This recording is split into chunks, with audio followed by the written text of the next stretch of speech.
मंच पर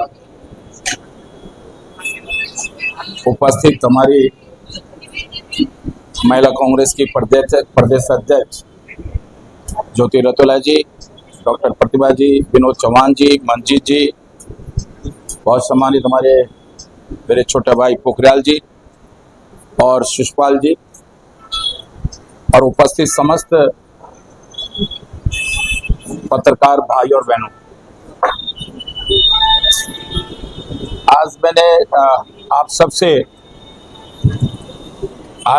सबसे आपदा प्रबंधन कृपया शांति बनाए रखिए। और जो प्रदेश के अंदर जिस तरह लगातार अत्यधिक वर्षा के कारण, भीषण वर्षा के कारण, बादल फटने के कारण, भूस्खलन के कारण उत्तरकाशी से लेकर पौड़ी से लेकर चमोली और पूरा प्रदेश अस्त व्यस्त हो गया है और पूरी तरह क्षतिग्रस्त और बहुत भीषण आपदा मैं सोचता हूँ काफी वर्षों के बाद आज हमारे प्रदेश में आई है। क्योंकि उस समय हम सब दुखी थे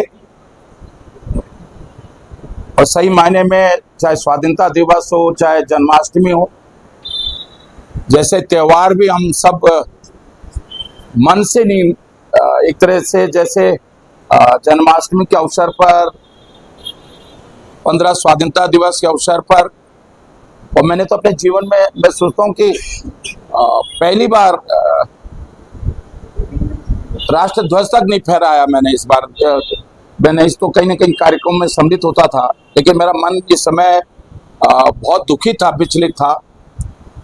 और ये बन के जन्माष्टमी को भी जिस तरह मनाना चाहिए था उस तरह हम एक तरह से जो खुशी होती है कहीं ना कहीं उत्तरकाशी की घटना ने और पौड़ी की घटना ने, चमोली और की घटना ने हम सबको बहुत विचलित किया है। मैंने उस समय आप सबसे बातचीत इसलिए नहीं की और आज भी मैं कोई आलोचना करने के लिए आपके बीच में नहीं आया हूँ, सुझाव देने के लिए आया हूँ। और क्योंकि गैरसैंण में विधानसभा सत्र चल रहा है, इसलिए सरकार से कुछ बिंदुओं पर सुझाव कह सकते हैं, मांग कह सकते हैं कांग्रेस की ओर से। आलोचना नहीं कह सकता हूं मैं, क्योंकि इस पीड़ा में हम सब लोग सम्मिलित हैं, जो आज हमारे बीच में नहीं है भी। हालांकि मैं कल वहाँ के जिलाधिकारी और कई अधिकारियों से बातचीत कर रहा था, अब भी उन्होंने मृतक के रूप में एक ही को डिक्लेयर किया है और 50 से अधिक अभी लापता है। लेकिन बहुत कुछ हमने खोया है उत्तराखंड में, और मैं सोचता हूँ कि उत्तराखंड हमेशा ही कुछ खोता है, विशेष करके। और मैं अपना दुर्भाग्य कहूँ या सौभाग्य, आपदा के दृष्टिकोण से मैं दुर्भाग्य कह सकता हूँ और सेवा भाव के दृष्टिकोण से मैं अपना सौभाग्य कह सकता हूँ कि जब 1991 में भूकंप आया था उत्तरकाशी, प्रतापनगर, घनसाली, उस समय रुद्रप्रयाग जिले का हिस्सा, रुद्रप्रयाग जिला नहीं बना था, जखोली में और ऊखीमठ में, त्रिजुगी नारायण और पूरा एरिया उस समय क्षतिग्रस्त हुआ था। मौतें तो टिहरी और उस समय चमोली जिला का हिस्सा था रुद्रप्रयाग, अधिकतर मौतें तो वहां नहीं हुई थी, लेकिन 703 लोग मरे थे उस समय उत्तरकाशी में। और विशेषकर हरसिल और इसी जहाँ मरेरी भाली डैम है और यहाँ धराली और उसी क्षेत्र में उस समय लगभग 703 लोग मरे थे। और मैंने उस घटना को अपने आंखों से सामने देखा है। और मैं 6 महीने उस समय प्रभारी मंत्री के रूप में, उत्तर प्रदेश सरकार के प्रभारी मंत्री के रूप में उत्तरकाशी 6 महीने रहा हूँ। ये प्रतापनगर, उस समय टिहरी डूबा नहीं था, डैम नहीं बना था, तो वहीं पीडब्ल्यूडी बंगला पे और उत्तरकाशी में भी जो पीडब्ल्यूडी बंगला था वो क्षतिग्रस्त हो गया था। तो एक वही सामने एक गेस्ट हाउस था, वो थोड़ा सा ठीक था, तो उसी में मैं रहा हूँ लगभग। उस आपदा को भी मैंने बहुत नजदीक से देखा है, बहुत मतलब एक एक घर को लोगों के एक एक घर के छत नीचे गिर गई भूकंप के कारण, और 5-5 6-6 लोग एक ही छत के नीचे दब गए घर के नीचे। उस आपदा को भी मैंने नजदीक से देखा है। 98 में फिर भूकंप आया, और उस समय अगस्त मुनि में कई लोगों की मौतें हुई। मान्य नांदेड़ उस समय में कांग्रेस में सम्मिलित हो गया था 98 में, और तिवारी जी आए थे उस समय। शरद पवार जी कांग्रेस के नेता थे, वो हेलीकॉप्टर से गोपेश्वर आए थे, और मैं उस समय भी जितने लोगों की मौतें हुई थी एक एक घर पे मैं गया था। उस पीड़ा को भी मैंने नजदीक से देखा है। और 2002 में तो क्योंकि हाँ, मैं उस समय 2002 में घनसाली में 35 लोगों की मौत हुई थी, और मैं रात के 2 बजे उस प्राइमरी स्कूल में, जिसमें 32 बच्चों के शव रखे थे, क्योंकि गांव पूरा भूस्खलन से डूब गया था, उसमें गया था। मेरे साथ बीना सजमान जो टिहरी में वकील हैं, ब्लॉक प्रमुख रही हैं बिलंगना की, धनीलाल साहब, बहुत लोग थे। और दूसरे दिन मेरे साथ सुभाष कुमार कमिश्नर थे गढ़वाल के, और कविराज सिंह नेगी जी DIG थे। ये सब लोग मेरे साथ उस पैदल यात्रा में गए थे। उसमें लोगों के जहां दल था, तो मैंने उन मौतों को भी अपने आंखों के सामने देखा। धारचूला में भी उस समय मौतें हुई थी, और उस समय राकेश शर्मा कमिश्नर कुमाऊं थे, और मैं उनको लेकर धारचूला उस जगह जहां कोई जाने के लिए तैयार नहीं था, उस समय हाथ खड़े कर देते इस प्रशासन ने, जिलाधिकारी ने, और मुझको भी मना किया कि आप भी मत जाओ। मैंने कहा नहीं, मैं तो जाऊंगा। और मैं फिर राकेश शर्मा भी मेरे साथ गए थे, फिर DM की भी मजबूरी हुई, फिर मेरे साथ सब लोग वहां उस आपदा में गए थे। और 2013 में, क्योंकि मैं उस समय रुद्रप्रयाग से विधायक था, और जब मैं ये 2002 में तिवारी जी के मुख्यमंत्री थे, राज्य बनने के बाद मैं आपदा प्रबंधन मंत्री था तिवारी जी के साथ। और एक पुराना सा हेलीकॉप्टर उत्तर प्रदेश ने हमको दिया था, उसी हेलीकॉप्टर से मैंने बहुत सारी जगह जो आपदा उसमें जहां नहीं पैदल जाया जा सकता था, हम वहां गए। तो मैं इस बात को इसलिए उल्लेख कर रहा हूं कि ये मैंने भूकंप आपदा प्रबंधन मंत्री के रूप में Thailand, Japan, Wellington, New Zealand, Australia, Sydney, मेरे साथ चीफ सेक्रेटरी और बहुत सारे अधिकारी, रामास्वामी से लेकर सुभाष कुमार, राकेश शर्मा, मैं इन सबको लेकर गया था, और हमने अध्ययन किया। विशेष करके मैं जैसे टोक्यो गया सुनामी के 1 वर्ष बाद, तो मुझे लगता था कि सब तहस-नहस होगा, जापान सब तहस-नहस होगा। लेकिन 1 वर्ष के अंदर मैंने इस बात को महसूस किया कि जापान में कहीं ऐसा लग नहीं रहा था कि इतनी बड़ी त्रासदी, इतनी बड़ी सुनामी जापान में आई है, टोक्यो में आई। न्यूजीलैंड में वेलिंगटन में, जहां उनकी कैपिटल है, ऐसी टेक्नोलॉजी 8 मंजिल बिल्डिंग, 8 या 10 मंजिल बिल्डिंग होगी, पीपा स्टेडियम बोलते हैं उसको, पूरी बिल्डिंग हाई टेक्नोलॉजी पर, भूकंप निरोधी टेक्नोलॉजी के बल पर वो बिल्डिंग बनी थी, और उसको समुद्र के किनारे से दूसरे किनारे शिफ्ट किया गया था। उस टेक्नोलॉजी को भी हमने वहां अध्ययन किया। मैं इस बात को इसलिए कह रहा हूं, कुछ बात 2013 की घटना आप सबको मालूम है, जब कैबिनेट हो रही थी उस दिन विजय बहुगुणा चीफ मिनिस्टर थे, और अचानक ये हल्की सी DM रुद्रप्रयाग ने और SP रुद्रप्रयाग ने रिपोर्ट भेजी कि साहब कुछ कांटेक्ट नहीं हो रहा केदारनाथ में, नहीं कुछ घटना हुई है। दूसरे दिन यशपाल आर्य को उत्तरकाशी के लिए तैनात किया गया, और मेरे को रुद्रप्रयाग के लिए और चमोली जिला मुझे दिया गया। तो हेलीकॉप्टर से पहले केदारनाथ नहीं, पहले यशपाल आर्य जी उत्तरकाशी हेलीकॉप्टर ने छोड़ा, तो आने में देर हो गई। तो जब मैं ऊखीमठ पहुंचा हूं लगभग 11:30 बजे,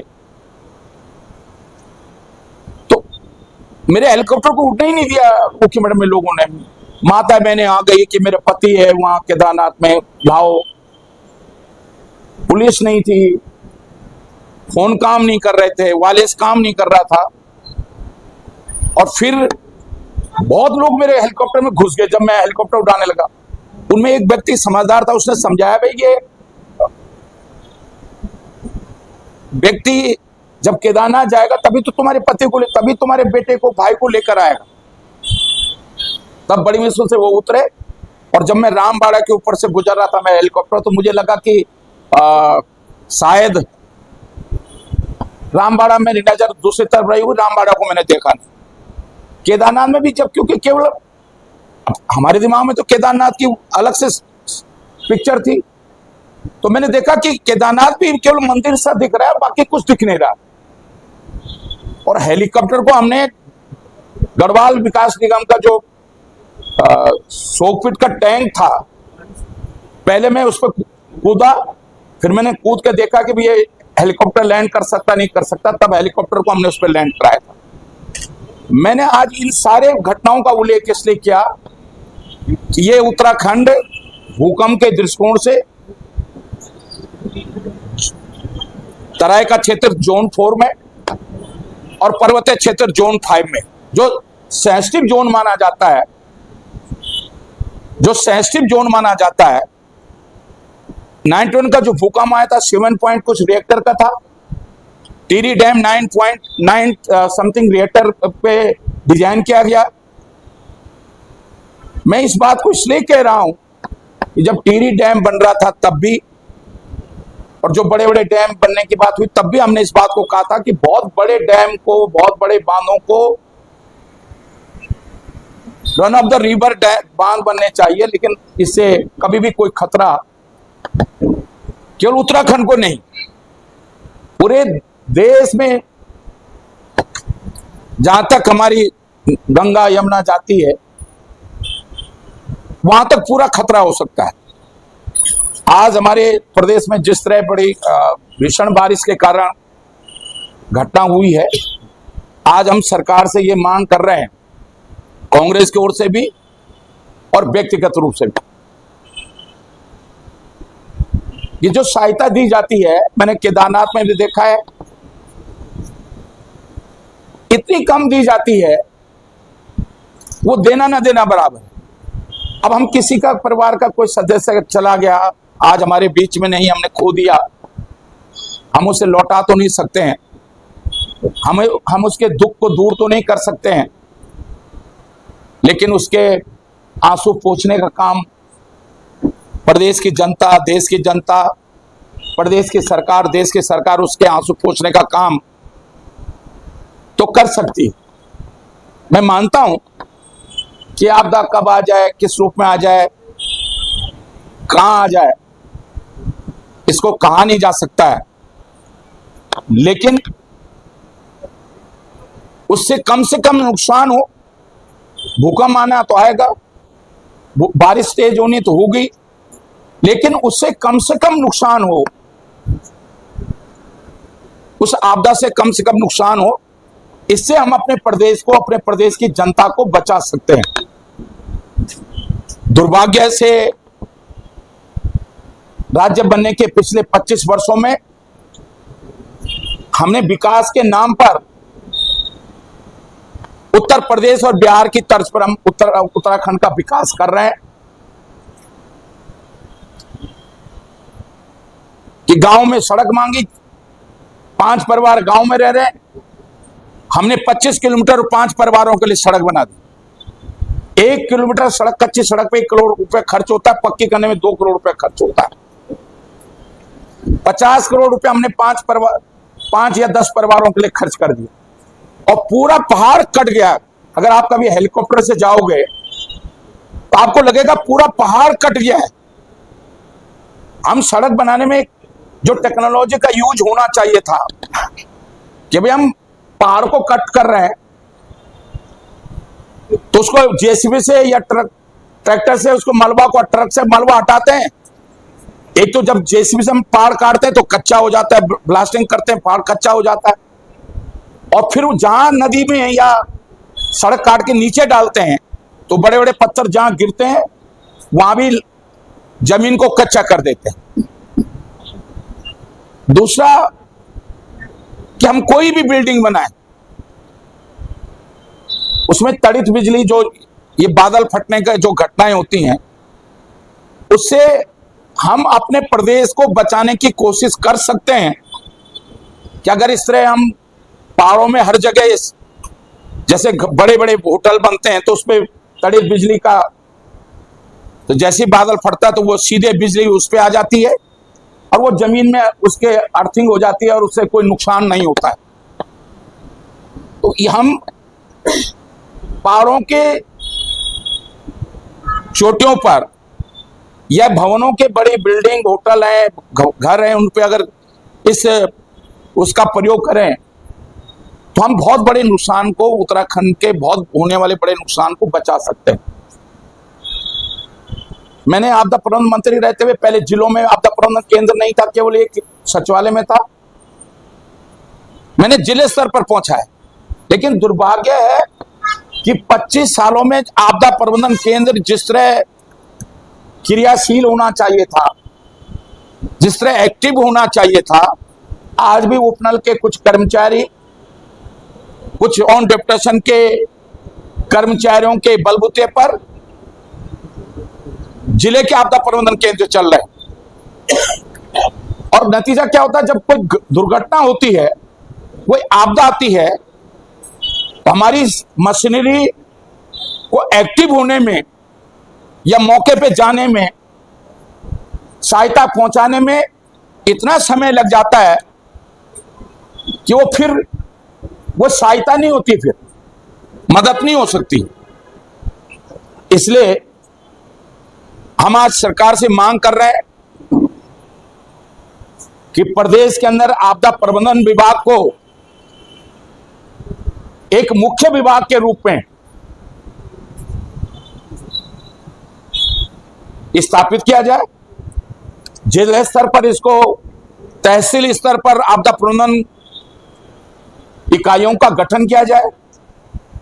उनको जैसे नदी में डूब गया उसको तैरने की ट्रेनिंग, तुरंत वाले सेट और इसको जो इक्विपमेंट है तुरंत ऑपरेट करने की स्थिति रहे। इस तरह की व्यवस्था जब तक हम हर तहसील स्तर पर नहीं करेंगे, इन आपदाओं से, चाहे भूकंप के हो, चाहे भूस्खलन के हो, अतिवृष्टि हो, बादल फटना हो, इससे हम अपने प्रदेश के जन हानि को और धन हानि को नहीं रोक सकते हैं। मैं आज जो विशेष करके आपके सरकार से आपके माध्यम से मांग करना चाहता हूं, क्योंकि विधानसभा सत्र है और मुझे पूरा उम्मीद है सरकार से, इस समय हम कांग्रेस बीजेपी के रूप में नहीं, इस प्रदेश के नागरिक के रूप में, और कांग्रेस पार्टी की ओर से, भाजपा से नहीं, प्रदेश की सरकार से और केंद्र की सरकार से ये उम्मीद कर रहे हैं कि जो आपदा राहत के, जो देखिए मैंने जैसे कहा, हम किसी को लौटा तो नहीं सकते हैं, लेकिन उसके आंसू पहुंचने के लिए प्रदेश सरकार और केंद्र सरकार कम से कम उसके आंसू तो पहुंचे। जैसे अभी बजट, आपदा प्रबंधन का बजट है 1012 करोड़ रुपए। यह धनराशि पर्याप्त नहीं है। जब मैं आपदा प्रबंधन प्रदेश केंद्र में कांग्रेस की सरकार थी, यह भी मैं आलोचना के दृष्टिकोण से नहीं कह रहा हूं, मांग के दृष्टिकोण से कह रहा हूं। जब केंद्र में कांग्रेस की सरकार थी, आपदा प्रबंधन 100% केंद्र पोषित था, 100% केंद्र पोषित था।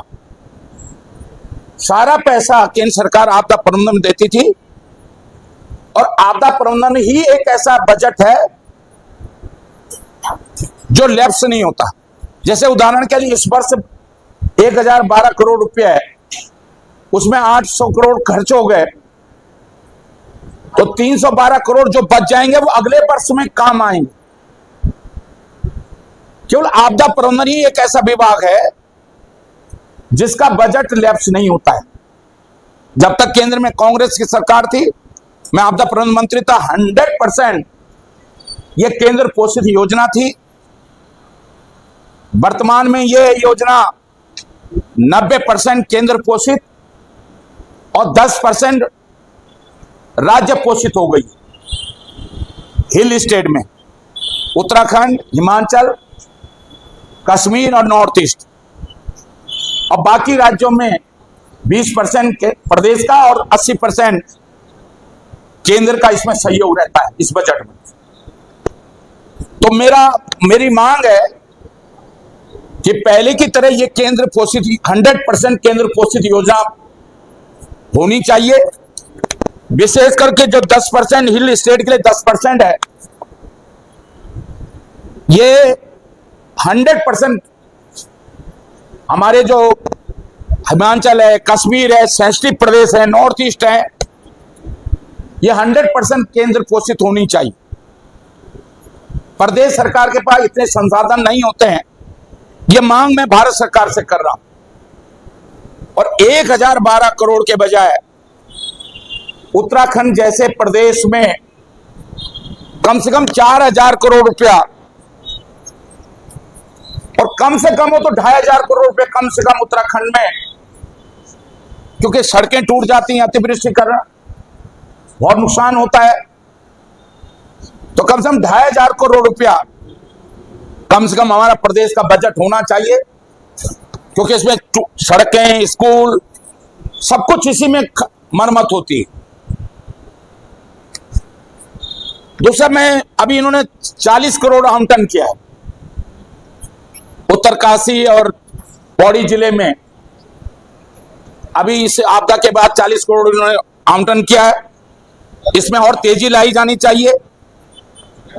जिलों में और विभागों में जो 413 करोड़ रुपए इन्होंने आवंटन किया है 13 जिलों में और पूरे प्रदेश में, इस आवंटन में भी तेजी लाई जानी चाहिए। जो मैं आपके माध्यम से और प्रदेश सरकार से मांग कर रहा हूं और केंद्र सरकार से मांग कर रहा हूं कि इस आपदा में अगर किसी की मृत्यु होती है तो उसके परिवार को मैंने जैसे काम आंसू पहुंचने का काम कर सकते हैं, लेकिन इस महंगाई के जमाने में सिर्फ 4 लाख रुपया मृतक को सहायता दी जाती है, जो मैं सोचता हूं आप खुद भी महसूस कर रहे होंगे। 1 लाख रुपए मुख्यमंत्री विवेकाधीन कोष से दिया जाता है,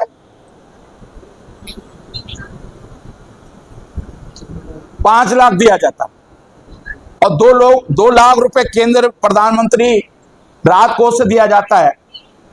लेकिन उत्तराखंड में अभी 2023 तक ही लोग जो आपदा के कारण मृत्यु हुई थी, 2023 तक ही प्रधानमंत्री की ओर से, प्रधानमंत्री राहत कोष से 2 करोड़ रुपया दिया गया, 2 लाख रुपया दिया गया।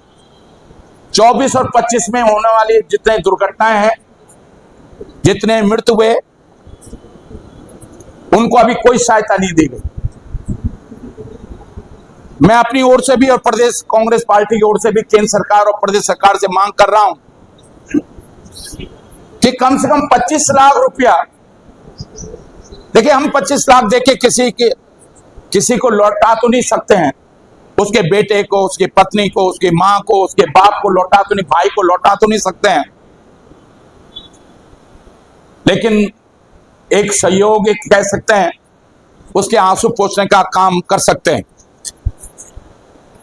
इसी तरह जो घायल होते हैं, अगर 60% 40 से लेकर 60% घायल हो गया कोई, 1 हफ्ते से अधिक, उसका एक आंख चली गई, उसका पैर टूट गया, हाथ टूट गया, एक अंग खत्म हो गया, तो सिर्फ 74,000 रुपये दिया जा रहा है। जो विकलांग हो गया, मजदूरी करता था, होटल चलाता था, हलवाई था, नौकरी करता था, उसका पैर हाथ टूट गया, उसको सिर्फ 74,000 रुपया उसको दिया जा रहा है। मैं सोचता हूं ये एक विकलांग व्यक्ति के लिए बहुत कम धनराशि है। मैं सरकार से मांग कर रहा हूं, कम से कम विकलांग व्यक्ति को उसकी स्थिति को देखते हुए 10 लाख तो कम से कम विकलांग व्यक्ति को इसमें दिया जाना चाहिए। इसी तरह जो 60% से अधिक जिसका विकलांग हो गया, उसको केवल 2.5 लाख रुपया दिया जा रहा है। मतलब जो बिल्कुल ही चलने की स्थिति में नहीं है, जिसके हाथ बिल्कुल दोनों हाथ खत्म हो गए, 60% विकलांग का मतलब यह है कि वो बिस्तर पर। अब आप उसको 2.5 लाख देके या तो मत दो, और दो तो कम से कम इतना तो दो कि वो अपनी शेष जिंदगी को ठीक से जी सके।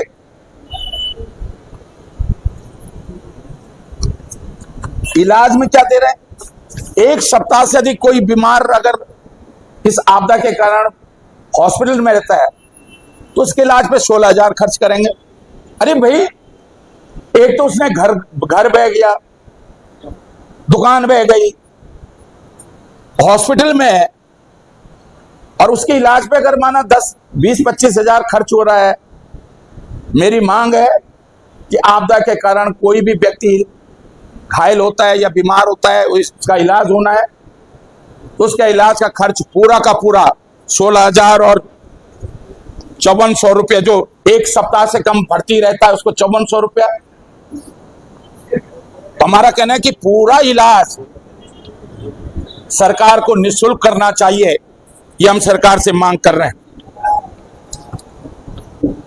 जो सबसे बड़ी बात मैं आज आपके बीच में कहना चाहता हूं,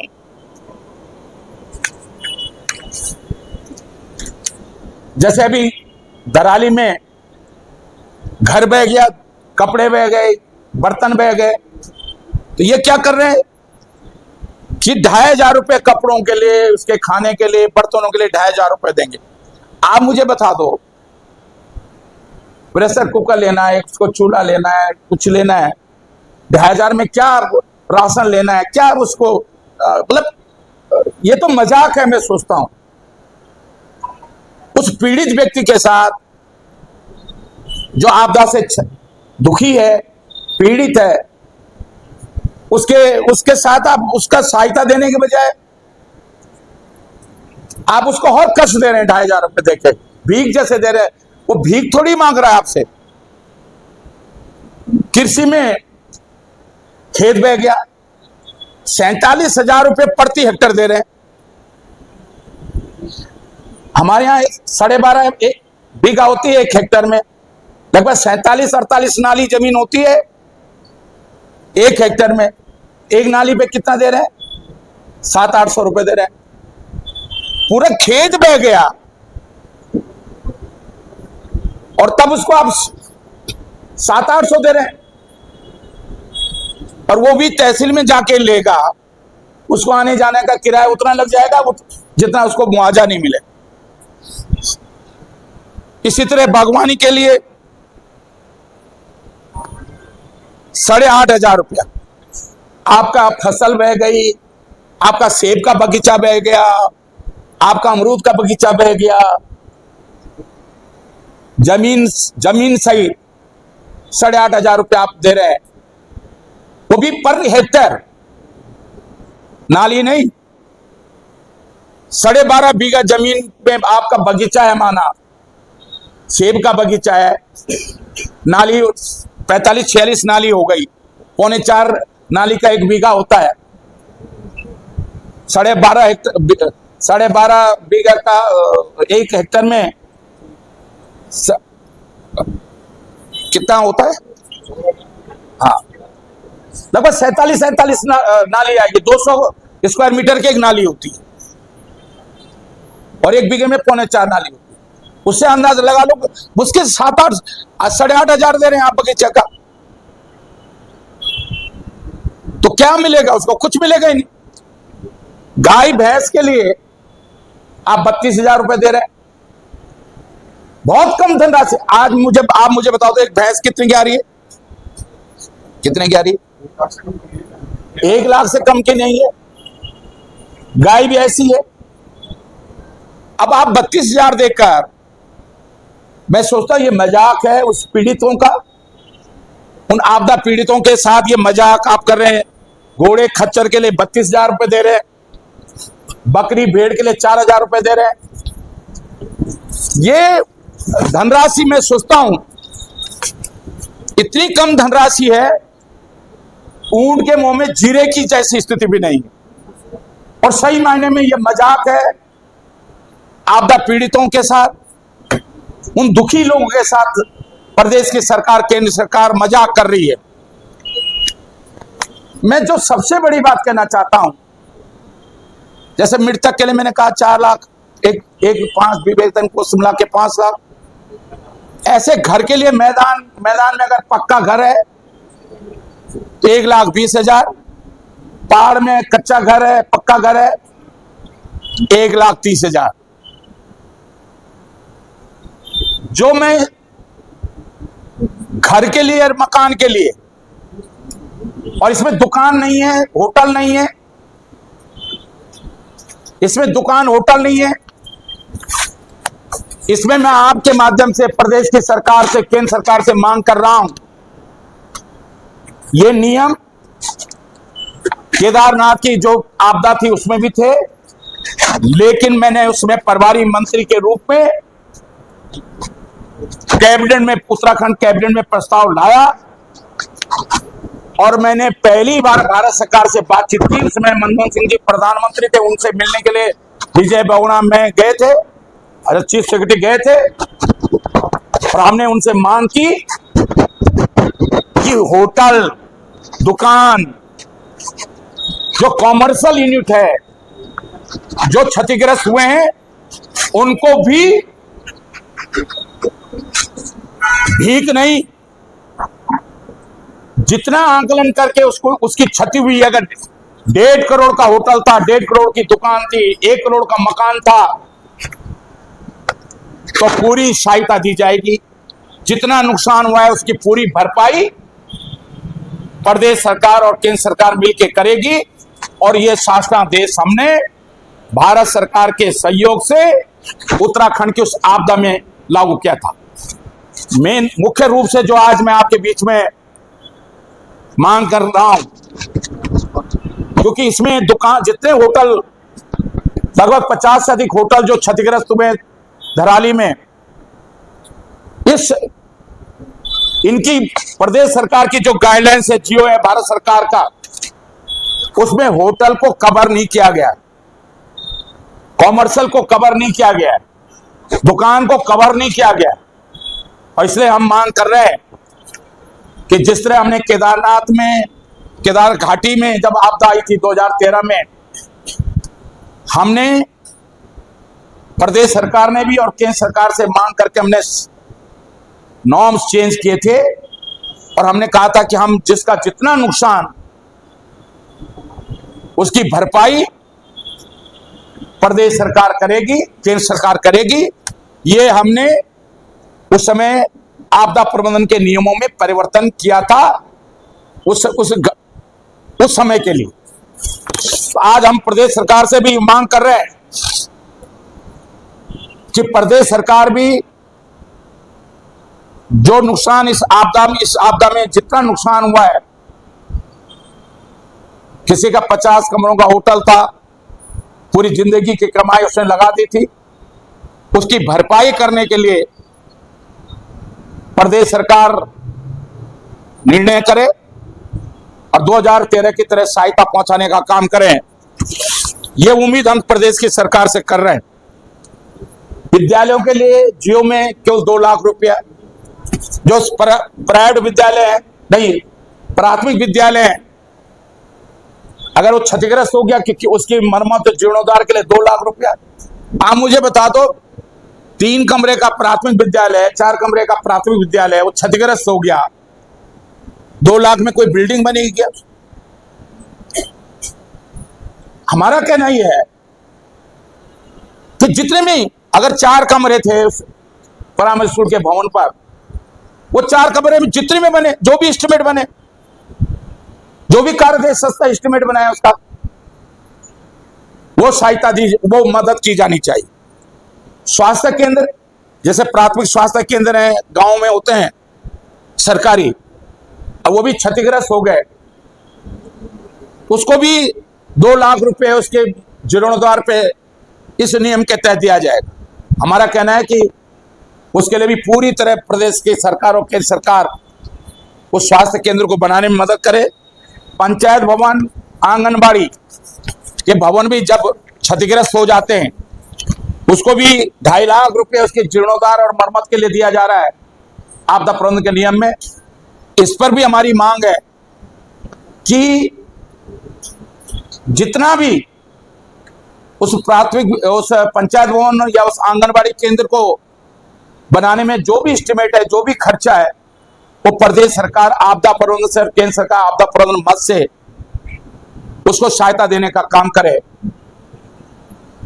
ये मांग मैं आज आप सबके माध्यम से प्रदेश सरकार से कर रहा हूं और मुझे उम्मीद है,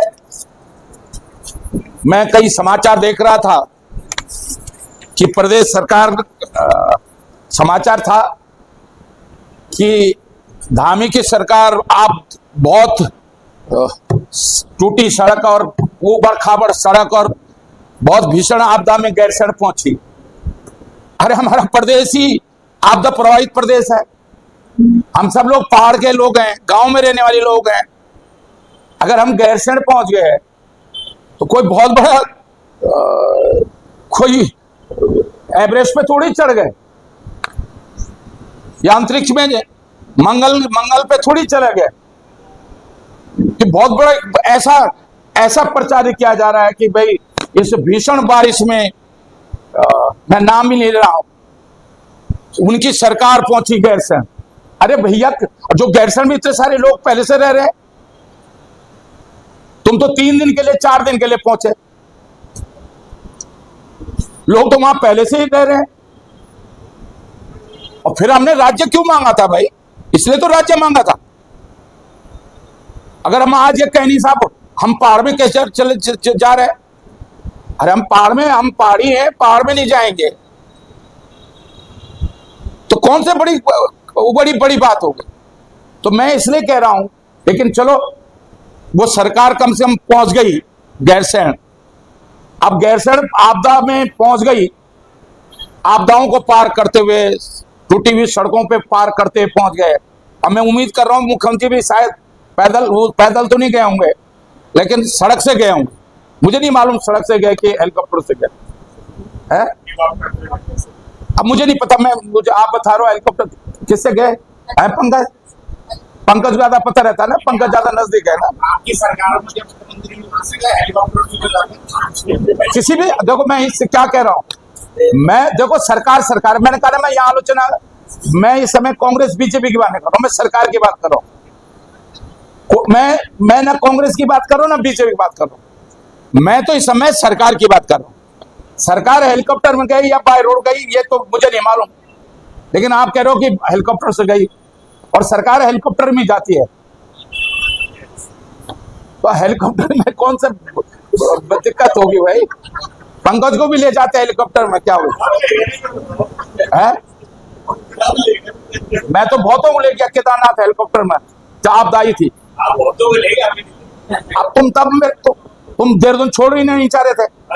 पूछो इनमें से जिसने आज तक में जितने न्यूज में तुम गए थे, ये जो लड़की है आज तक में आगे, उस समय वो उसमें थी, किसमें? जी उसमें थी, डीडी न्यूज में। आजकल जो है सरिता तिवारी तो बहुत अभी नहीं थी।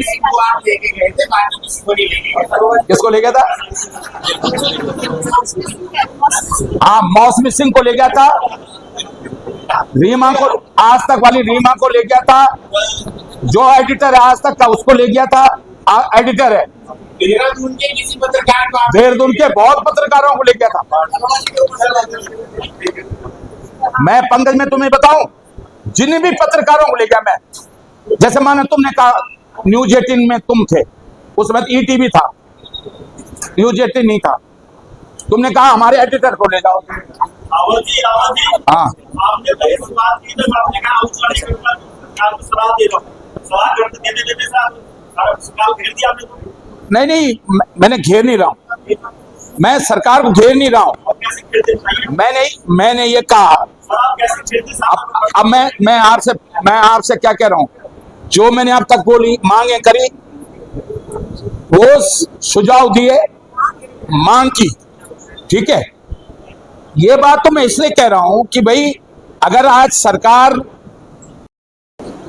गैरसैंण पहुंची है तो आपदा को महसूस तो किया होगा। मैं सिर्फ इतना कहना चाह रहा हूं। इसलिए जब सरकार ने आपदाओं से घिरते हुए, जूझते हुए, टूटी हुई सड़क पे जाते हुए अगर सरकार गैरसैंण पहुंची है, खराब मौसम में हेलीकॉप्टर से गैरसैंण पहुंची है, तो फिर पीड़ित का दर्द ज्यादा, जब खुद कोई पीड़ित होता है तो वो पीड़ित का दर्द ज्यादा अच्छा महसूस कर सकता है। मैं कोई घेर नहीं रहा हूं सरकार से, इसलिए कह रहा हूं कि सरकार भी दर्द में है इस समय, इसलिए जो धराली के पीड़ित हैं उनके दर्द को महसूस करना चाहिए। अगर आप घेर में नहीं तो कौन सा गलत बात है? आप विपक्ष हैं। बहुत जी आप आपने एक है? क्या है आपका मतलब बात में कोई मुख्यमंत्री होता है उसने अपने पास ही रखना चाहता है। पिछले 25 साल में वो 3 सरकारों में 3 आपदा प्रबंधन हर बार ये भाग है और मुख्यमंत्री के पास मैंने पहले ही आपके माध्यम से कहा कि आपदा प्रबंधन विभाग अभी गौण विभाग है, नकारा है। मतलब बजट भी देख लो, आप बजट देख लो, कर्मचारियों को देख लो, जिले में जो कर्मचारी है ना, उपनल और आउटसोर्सिंग कर्मचारी हैं, पूरा आपदा प्रबंधन को आउटसोर्सिंग और उपनल के कर्मचारी चला रहे हैं। मैंने इसलिए कहा कि आपदा प्रबंधन विभाग को किसी जिम्मेदार मंत्री को दिया जाना चाहिए, क्योंकि मुख्यमंत्री पास इतना समय नहीं होता है। दूसरा, इस विभाग को पीडब्ल्यूडी, ऊर्जा जैसे बड़े विभाग की तरह उत्तराखंड में बड़े विभाग के रूप में इसको स्थापित किया जाना चाहिए। ये जोन में लगातार कंस्ट्रक्शन हुए हैं, ना तो आपकी सरकार ना भाजपा सरकार से क्या ले रही है। लगातार आपके लिए जो रिवर फ्लड जोन में लगातार एनडीटी के भी नियम है, उसको ताक में रखते हुए लगातार कंस्ट्रक्शन हो गया है। आप एक शब्द पे नहीं बोलते, आपकी विपक्ष मतलब जो भी लोग हैं और भाजपा सरकार। मैंने एक निवेदन कर रहा हूं, जब मैंने जो कंट्री की नहीं अभी आपके सामने, जब वहां गया हम लोग, और मैंने जैसे कहा जोन 5 में है पर्वतीय क्षेत्र हमारा पूरा, और तराई क्षेत्र जोन 4 में है, जो सेंसिटिव जोन माना जाता है। जोन 5 सेंसिटिव जोन है, ठीक है। हमने ये निर्णय लिया था उस समय, मैंने आपदा प्रबंधन मंत्री रहते हुए मैंने जियो भी जारी कराया था कि पहले, अब हम निजी भवनों के बजाय, मैंने कहा था हम पहले नंबर 1 पे जितने सरकारी स्कूल बनेंगे, सरकारी भवन बनेंगे, वो भूकंप अवरोधी बनेंगे। लेकिन दुर्भाग्य से उस जियो का, जो मैंने जियो जारी करा था, मैंने कल आपदा प्रबंधन विभाग के अधिकारियों से बातचीत करी, मैंने कई जिले के जिलाधिकारियों से बातचीत करी कि आप जो प्राइमरी स्कूल का नक्शा पास कर रहे हो, डिग्री कॉलेज का नक्शा पास कर रहे हो, पॉलिटेक्निक का नक्शा पास कर रहे हो, गेस्ट हाउस का नक्शा पास कर रहे हो, क्या वो भूकंप अवरोधी या भूस्खलन अतिवृष्टि अवरोधी भवन तैयार कर रहे हो? तो दुर्भाग्य है कि जो मैंने 2003 में जो जियो ने जारी करवाया था कि भाई पहले चरण में हम सरकारी भवनों को भूकंप रोधी बनाएंगे, दूसरे चरण में हम प्राधिकरणों को कहेंगे जो भी नक्शा पास करता है कि कोई भी भवन भूकंप अवरोधी या भूस्खलन की जगह पे नहीं बनना चाहिए, पहले सॉइल टेस्टिंग होगी और तभी वहां भवन बना जाएगा। लेकिन यही मैं मांग कर रहा हूं, जब जगो तभी सवेरा। आज भी नहीं जगा अगर उत्तराखंड,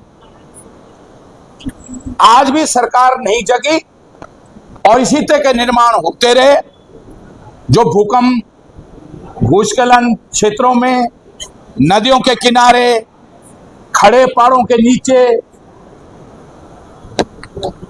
अगर हम निर्माण करते रहे तो फिर आने वाला समय हमारे लिए जो है और दुखदायी होने वाला। तो आपकी सरकार को रेगुलाइज करने की बात करती है, आपकी सरकार कहती है कि रेगुलाइज होना चाहिए नदी के किनारे जो। बहरहाल इसका सवाल केदारनाथ मैं देखिए मैं एक निवेदन करूँगा। आपने के बाद दिल्ली से आपको कितनी बार आपने सवाल उठाए हैं जो केदारनाथ दिल्ली जो नियम बना के रखे हैं, आपके खुद के विधायक और मंत्री वहाँ पर खुद मंत्री वो जाते हैं वहाँ पे दिल्ली पे बैठते, कितनी बार आपको वो भी विरोध किया?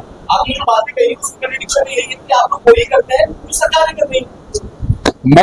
मैंने आज क्या कहा, मैंने कांग्रेस और बीजेपी की बात नहीं है, लेकिन आज मैंने जो विषय उठाया, भले कांग्रेस पार्टी की ओर से उठाया, अपनी ओर से उठाया, लेकिन ये सुझाव के रूप में और मांग के रूप में उठाया कि भाई हर आपदा में हम सोचते हैं कि 2011 की आपदा आई, मुझे आज भी याद है।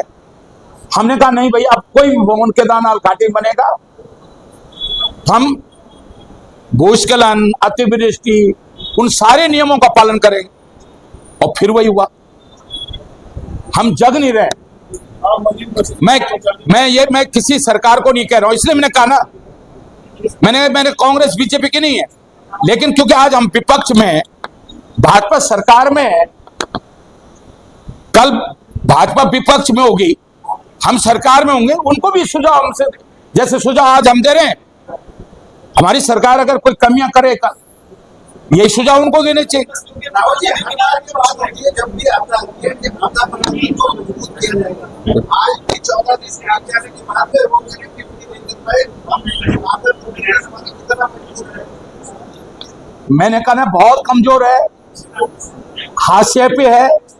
जिला स्तर पर अगर आप आपदा प्रबंधन विभाग की स्थिति देखेंगे, यहाँ आप किसी जिले में जाओ, यहाँ जिले में चले जाओ कि आपदा प्रबंधन कहाँ है, जिले का आपदा प्रबंधन कहाँ है।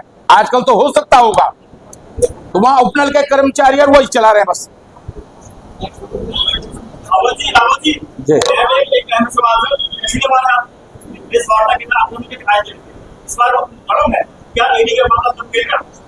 मैं एक निवेदन करूं आपसे, मैं देखिए, हर आदमी के अपने, हर व्यक्ति आपकी सोच अलग हो सकती है। मैं मीन राशि का आदमी हूं, मीन राशि थोड़ा भावुक लोग होते हैं, ठीक है ना। इस आपदा से मैं इतना पीड़ित हूं कि मैं इस समय आक्रोश व्यक्त करने के बजाय मांग कर रहा हूं। मैं अभी इसलिए नहीं गया, देखो सुन लो, मेरे बहुत साथियों ने कहा आप चले जाओ, मैं इसलिए नहीं गया। मैंने कहा ना, मैं इस समय कोई मैं आलोचना नहीं करना चाहता हूं, मैं तो कह रहा हूं, मांग कर रहा हूं भाई, पीड़ितों के साथ उनके आंसू पहुंचने का काम करो। मैं सिर्फ इसलिए नहीं जा रहा हूं कि मैं जाऊंगा फिर वो अखबारबाजी होगी, फिर न्यूज चलेगी। हम इस समय सरकार को डिस्टर्ब नहीं करना चाहते, हम चाहते सरकार इस समय उन पीड़ितों के, जो मैंने आज मांग की है, आंसू पहुंचने का काम करे, उनके दर्द को बढ़ाने का काम ना करे।